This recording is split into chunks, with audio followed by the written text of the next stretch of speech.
Hello नमस्कार, मी शीतल. माझ्या mini ब्लॉगमध्ये तुमचं खूप खूप स्वागत आहे. कशा आहात सर्वजण? तर मस्तच चाल. माझ्या चॅनलवरती नवीन असाल तर प्लीज सबस्क्राईब करा. तर सकाळची वेळ होती. सकाळी मी घेतलेले आता कणिक मळायला. तर कणिक मळून झाल्यानंतर भाजी करणार होते.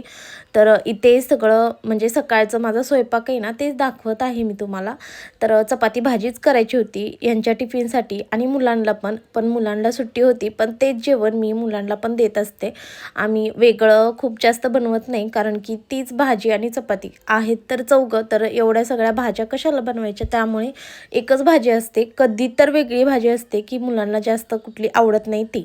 तर इथे टोमॅटोची चटणी बनवणार होती आणि चपाती. तर चहा ठेवला होता. नंतर इथे कांदा वगैरे परतून घेतला. त्याच्यामुळे हळद आणि तिखट टाकून घेतलं. जे घरगुती तिखट असतं ना तेच टाकलेलं आहे. आणि ते टाकल्यानंतर जे टोमॅटो चिरलेले होते ना ते धुवून त्याच्यामध्ये टाकून घेतले. खूप छान होती. आणि नंतर मी त्याच्यामध्ये ना मुगाची डाळ पण टाकणार आहे, तर ती पण धुवून टाकायची. आणि हे सगळं टाकल्यानंतर मीठ टाकून ते वाफवायला ठेवायचं. खूप छान होती भाजी. तुम्ही नक्की ट्राय करा आणि मला कमेंटमध्ये सांगा. तर मी अशीच करते. नंतर मी झाकण ठेवलं आणि वाफवायला ठेवली. तर आपल्या इकडे चपाती होतो ना ती पण भाजी तयार होते. आणि नंतर बघा इकडे मी चहा केला होता, तर ह्यांना चहा दिला. कारण सकाळचं खरंच खूप गडबड होते, तरी पण पटपट आवरावं लागतं. चहा पण ठेवून दिला होता मी पहिलंच करायला. भाजी करताना चहा वगैरे ठेवला होता, म्हणजे कसं एकत्र सगळी कामं होऊन जातात. नंतर चपाती करायला घेतली. खूप छान चपाती होते. जर पीठ चांगलं मुरलं ना खूपच छान होते, पण तेवढा वेळ नसतो. तर बाकीचं जी कणिक आहे ना मी जरा थोड्या वेळ ठेवून देते आणि नंतर आमच्यासाठी चपात्या बनवते. तर ती जरा थोडीशी मुरते त्याच्यामुळे. आणि आत्ता मी ह्यांच्यासाठी टिफिनला बनवत आहे. तर तसंच. आणि संध्याकाळी ना आम्ही कुठे जाणार आहे तेच मी तुम्हाला दाखवत आहे. तर आम्ही चाललो होतो बाहेर, तर ते तुम्हाला कळेलच. तर आम्ही जिकडे राहत होतो ना त्यांच्या घरी चाललो होतो. तर अगोदरच्या ठिकाणी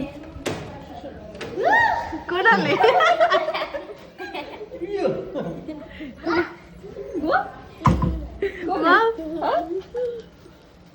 चला बर्थडे बघायचा. तर आम्ही शेजारी राहत होतो. तर जी माझी मुलं आणि त्यांची मुलं ना एकत्रच मोठी झालेले आहेत. म्हणजे लहानपणापासून ते एकत्र खेळायचे आणि त्यांना खूप आनंद झाला होता. खूप दिवसातून आम्ही म्हणजे भेटलेलो, त्याच्यामुळे ह्यांना खूपच आनंद झाला होता. आणि ह्यांचा खेळ बघा, तर भांडीकुंडी काढली होती त्यांनी खेळायला. तर असं चाललं होतं ना, आमच्या पण गप्पा वगैरे चाललेल्या. आणि त्यांचा आनंद बघा कसा आहे ते, कारण खूप दिवसातून भेटलं होतं. तर ताईंनी आमच्यासाठी जेवण वगैरे बनवलं होतं. तर चिकन वगैरे बनवलं होतं. तर तुम्हाला हा मिनी ब्लॉग कसा वाटला कमेंटमध्ये नक्की सांगा. लाईक, शेअर आणि सबस्क्राईब करायला विसरू नका.